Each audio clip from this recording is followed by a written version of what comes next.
ሰላም ጤና ይስጥልን ውድ አድማጭ ተመልካቾቼ እንዴት ናችሁ? ሰላማችሁ ብዝት ይበል።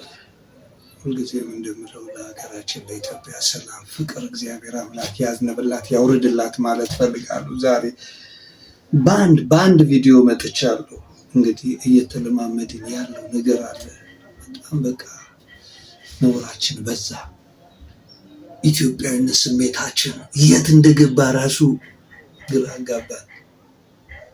በፊት ሰዎች ያስታርቁ ነበረ። በፊት ሰዎች ሽማግሌ እረፉ ይል ነበረ። አሁን የሚል ጠፋ። እንደውም ይባስ ብሎ እየቀረጸ ለማህበረሰቡ ይህ ግብዓት ጥሩ ነው ብሎ እያሳዩን መጥተዋል። ዛሬ አንድ ቲክቶክ መንደር ላይ ሲተላለፍ የነበረ አንድ ጉዳይ አለ። እሱን ወደ እናንተ ላለው በጣም አሞኛል። እናንተስ ምን ተሰማችሁ? ስለሱ ማንሳት ፈልጋለሁ። ሌላ አንድ እንስት ይቁም የሚል ነገር አንስታለች። ትላንትና ወይም ከትላንት ወደ ቪዲዮን ሰርቼ ነበር። ይቁም፣ አዎ አግባብ ነው ይቁም። ግን ይቁም የሚባለው እውነት የነሱ ብቻ አጀንዳ ሊሆን ይገባልን የሚል ነገርም አነሳለሁ። ምክንያቱም በጥቃቱ የሚገቡት ሴቶች ብቻ አይደሉም። ሴቶች እናቶቻችን፣ ሴቶች እህቶቻችን፣ ሴቶች ልጆቻችን፣ ሴቶች ሚስቶቻችንም ስለሆኑ እሱም ላይ ትንሽ ማለት ፈልጋለሁ። ልክ ነው ያነሱት ነገር በጣም አግባብ ነው። ግን ለምን ብቻቸው? ለምን በቃ የኛ እንቅስቃሴ ነው ለምን ይላሉ የሚለው በትንሹ ማለት ፈልጋለሁ። ሁለት ርዕሰ ጉዳይ ወደ እናንተ አምጥቻለሁ። እንግዲህ የመጀመሪያው ርዕሰ ጉዳይ ብዬ ያነሳሁት እየተለማመድን ያለ ነው፣ እየተለማመድን የመጣ ነው። በጣም አጠያፊ ነገር ነው። ከዚህ በፊት ብዙ ነገር ተሰርቷል። በእምነት በኩልም ብንመጣ የማየውን ነገር እየተለማመዱ ክብርና ማንነትን በጣም እዛ ላይ መጥፎ ነገር የሚሰሩ ብዙ በክርስቲያኑ በሙስሊሙም እንደዚህ አይነት ነገር መጥቷል። አግባብ ያልሆነ እምነቶቹን ለማቆሸሽ እምነቶቹ የራሳቸው ባህል፣ የራሳቸው ትውፊት፣ የራሳቸው ቀኖና፣ የራሳቸው የኔ የሚሉት ነገር አለ። እዛ ላይ እየተነሱ ብዙ ነገር እየተሰራ ነው። ያ ነገር ደግሞ ድፍረት ነው የሚያመጣው። ድፍረት ያመጣል። ሰዎችን እንዳናከብር የሚያደርገው አንዱ መንገድ ያ ነው። ቤተ እምነቱ የራሴ የሚለው ባህል አለው። የራሴ የሚለው ቅድም እንደነገርኳችሁ ትውፊት አለው፣ ቀኖና አለው፣ ዶግማ አለው። ያንን የራሱ የሆነውን ነገር ምንም በማያገባቸው ምንም ውስጥ የሌሉ ለመተቸት እየተለማመዱብን ከዛ በኋላ የሚመጣው ሰዎች ወኔ እንዲያጡ፣ ሰዎች ድፍረት እንዲያጡ፣ ሰዎች ሽማግሌዎችን እንዳያከብሩ፣ እርስ በርሳቸው እንዳይከባበሩ፣ እርስ በርሳቸው በጎሬጥ እንዲተያዩ ያደረገ በጣም ብዙ ነገር አለ። ያ በጣም ፊል ያስደርጋል።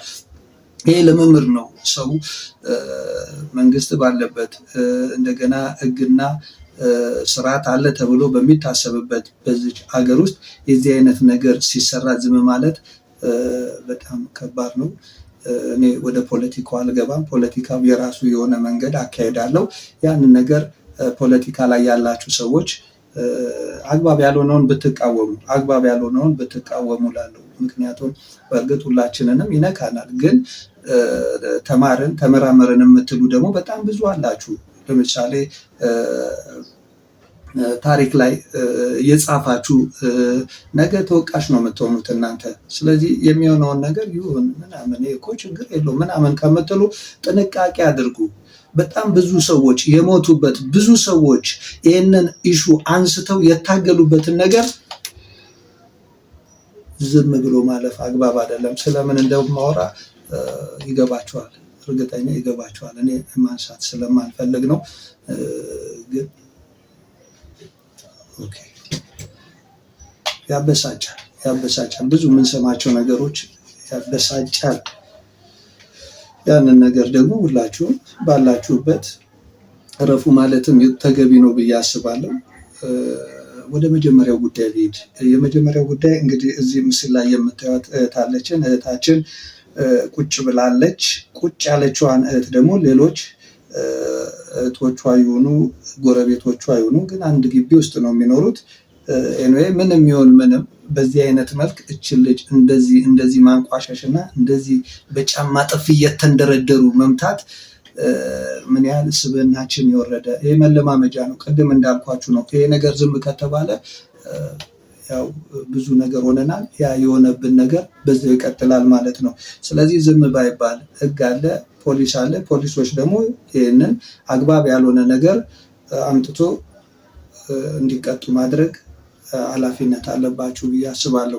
ስለዚህ ይህንን ነገር ወደ እናንተ እላለሁ። በዚህ ልክ ማለት ነው እየተፈራረቁ ምን አይነት ምንድን ነው የሚባለው? እስኪ ምን እንበለው? እስኪ እናንተም እስኪ ኮሜንት ላይ ጻፉልን።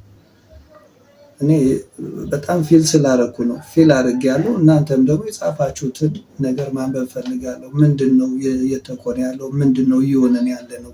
በጨዋ ደንብ ጻፉልን ፕሊዝ፣ በጨዋ ደንብ ጻፉልን።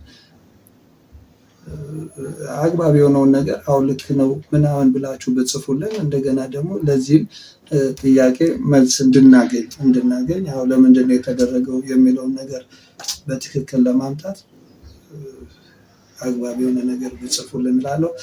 አመሰግናለሁ። ወደ ሁለተኛው ጉዳይ ደግሞ ልምጣ። ሁለተኛው ጉዳይ ላይ አሁን በሶሻል ሚዲያ ላይ በጣም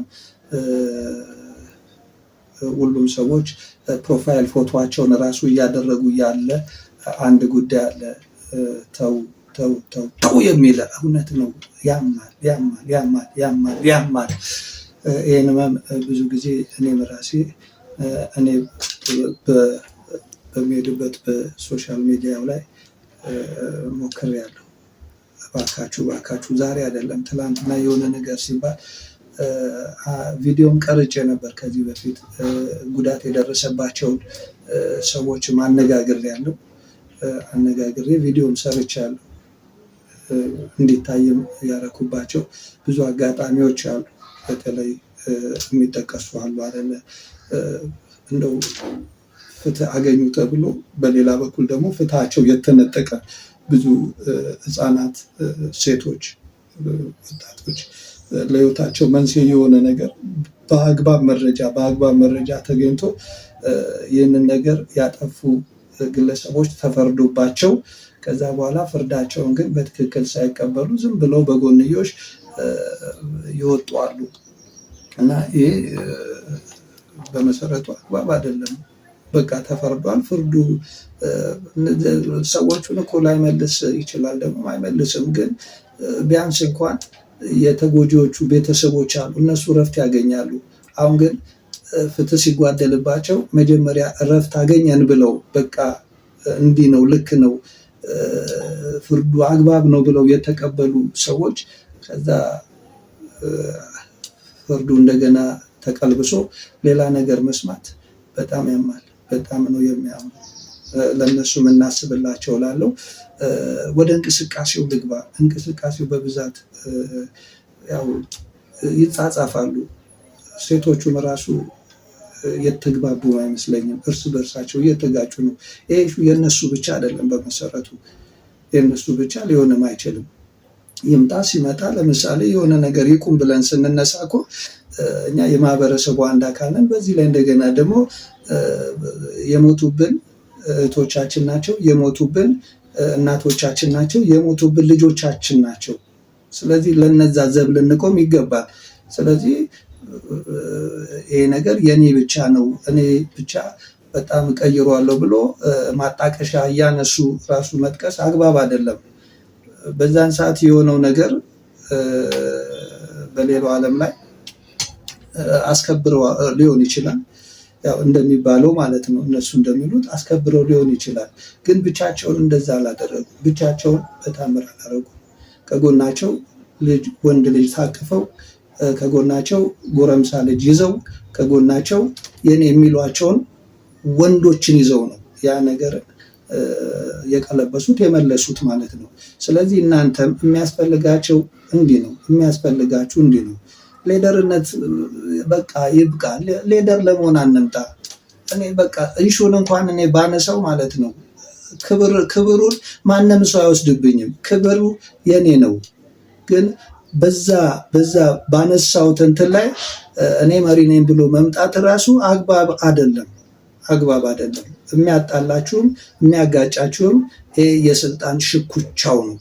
በቃ እከሌ ይዞት መጥቷል። እንደውም እከሌ ይዞት መጥቶ ያንን ነገር በደንብ የሚያወጡት አይዟችሁ በርቱ የሚሉት እነሱ ኃላፊነት አለባቸው ይህንን ነገር ከፍ ለማድረግ። እኛ እዛ ሆነን ብዙ ነገር ስላለ ደግሞ በሀገራችን ያው ወደ ፖለቲካው ከሄድን ደግሞ ይህንን ነገር ያነሱ ሰዎች በቃ እንትንም ሊልባቸው ስለሚችል ሀሳቡን መስጠት ነው የሚሻለው። ሀሳቡን ሰጥቶ በቃ እኛ ምንም ነገር ብንሆን ሀሳቡ ይጓዛል። ስለዚህ ሀሳብ ላይ እንስራ ነው። ወንዶችን ይጠቅሟቸዋል። ይህንን ነገር ልብ በሉ። ምክንያቱም ልጄ ነች አደጋ የደረሰባት፣ ሚስቴ ነች አደጋ የደረሰባት፣ እናቴ ነች አደጋ የደረሰባት። ስለዚህ ለዚህ ሴቷ ብቻ አይደለችም መነሳት ያለባት። እኛ ወንዶችም በእርግጥ ባትሉንም እንገባለን። አሁን እርስ በርሳችሁ ወንድ አያስፈልገንም ምናምን ብትሉ እሱ ችግር የለውም። እከሌን እየጠራችሁ እያጣቀሳችሁ ይህንን ፕሮሞት አድርጊ፣ ይህንን እስኪ አንቀሳቅሽ፣ እንዲመተናል እርስ በርሳችሁ የምትጋጩትን ነገር አቁሙ። በቃ መቆም አለበት። እኛም ፕሮፋይላችን ላይ ይቁም ብለን ለመለጠፍ እናንተ መረጋጋት አለባችሁ፣ መስማማት አለባችሁ። ስለዚህ ይህንን ነገር እውነት ነው ይቁም፣ የጋራ ዓላማ ነው። ይህንን ብያለሁ።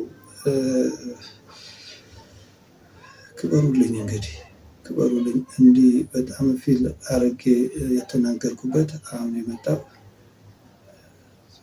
ይሄ ነገር ወንዱ አይደለም ያደረገው። አሁን መጀመሪያ ያነሳው ሀሳብ እህቶች አንዲትን እንስት ነው ሲጎዷት ያየ ነው።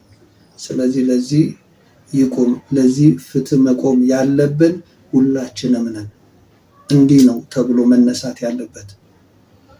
ክበሩልኝ። በጣም ነው ማመሰግናችሁ። ተሳስቼ ከሆነ አርሙኝ፣ ግን የሚሰማኝን ነገር ብያለሁ።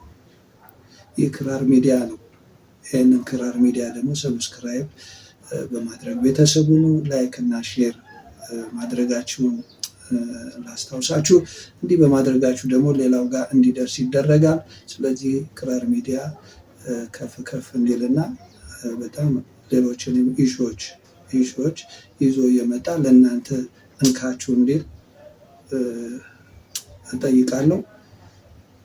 መልካም ቀን ይሁንላችሁ። እወዳችኋለሁ። አሁን የተሰማ ሰበር መረጃ አለ። ተጠርጣሪዋ ፈርዶስና አባሪዎቿ በቁጥጥር ስር መዋላቸው ታውቋል።